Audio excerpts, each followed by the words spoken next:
وإن بعد أوصيكم وأوصي نفسي بتقوى الله وطاعته أيها الناس فقد فاز المتقون. Ndugu zangu wa Uislamu, niusie pamoja na kuhusia nafsi yangu katika masuala mazima ya kumcha Allah subhanahu wa ta'ala, kwa sababu hakuna mwanadamu aliyekuwa bora ulimwenguni na kesho akhera isipokuwa mbora mwenye kumcha Allah subhanahu wa ta'ala. Na Muhammad sallallahu alaihi wasallam anasema, inna minan nasi nasan mafatihu lilkhair wa makhaliqu lishar. Mtume asema hata miongoni mwa watu kuna watu, miongoni mwa watu kuna mtu, mafatihu lilkhair ni wafunguzi wa kheri ya watu, makhaliqu lishar ni wafungaji wa biashara. Yaani leo kuna watu kwenye jamii za Kiislamu wakionekana wao kama kuna tatizo lolote, kuna dhulma ile yote, kuna ugonjwa, kwa kuonekana yeye tu basi kila mtu anajua kwa yule bwana salama ipatikane. Lakini kuna miongoni mwa watu na wao, Mtume asema inna minan nasi nasa, kuna miongoni mwa watu kuna watu, mafatihu lishar wa makhaliqu lilkhair, kazi yao ni wafungaji wa shari, ni wafunguzi wa shari na wafungaji wa kheri. Yaani akionekana yeye anakuja kwenye jamii ya Kiislamu, mfano tukio msalimu, kila mmoja anaogopa bwana anakuja.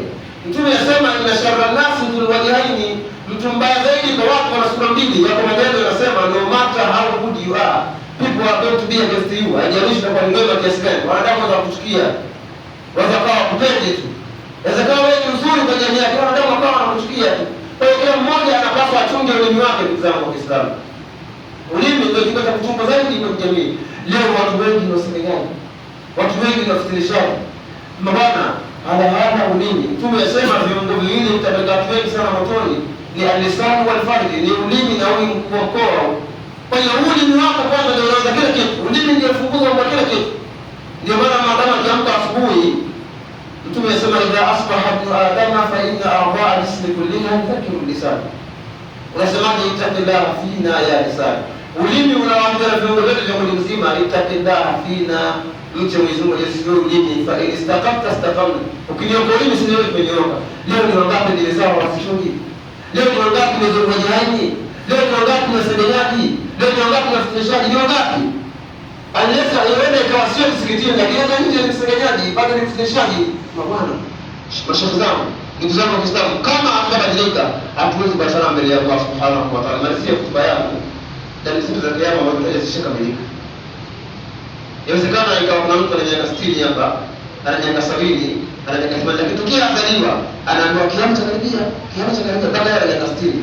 Maana yake ni kwamba kila mmoja anapaswa afanye preparation ya maana.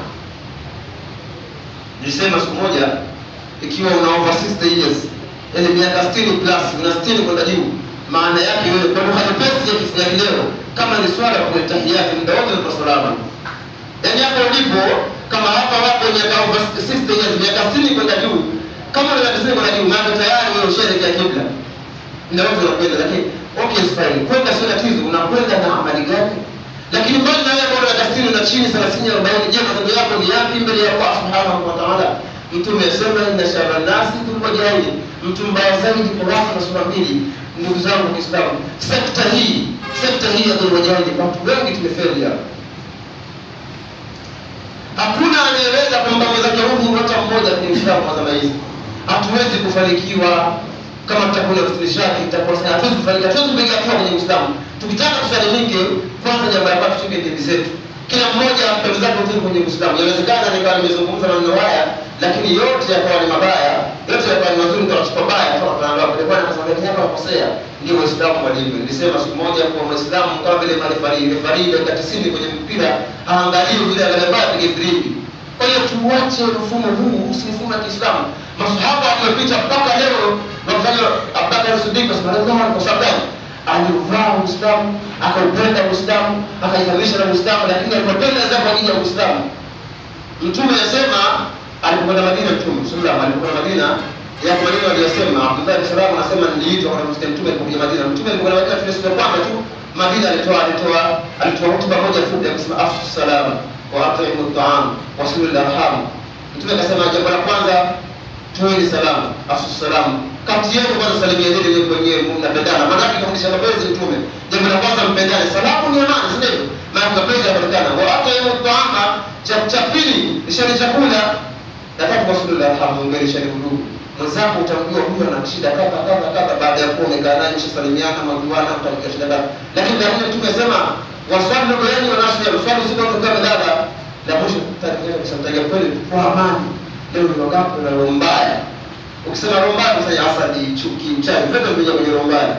Vyote hivi. Leo ni wangapi na roho mbaya? Roho zao ni ngumu. Inawezekana sio Waislamu, sio kwenye Uislamu, hata nje kwa jamii bado wana mioyo migumu. Mioyo yao imekunjika. Kwa sababu gani? Imani kwenye mioyo yao hakuna. Ndugu zangu Waislamu, mbele ya Allah Subhanahu wa Ta'ala hakuna dirham, dinar wala dirham. Allah anasema thumma yamutu fiha wala yahya, kisha watakufa wala watakufa hai, utakufa 50-50. Sisi ni hali gani Allah kifali sote? Inna Allah wa malaikatahu yusalluna 'alan nabi ya ayyuhalladhina amanu sallu taslima. اللهم لك الصديق التقي وعمر الفاروق النقي وعثمان غير الزقي وعلي الرفيع الرضي. اللهم إياك نعبد وإياك نستعين.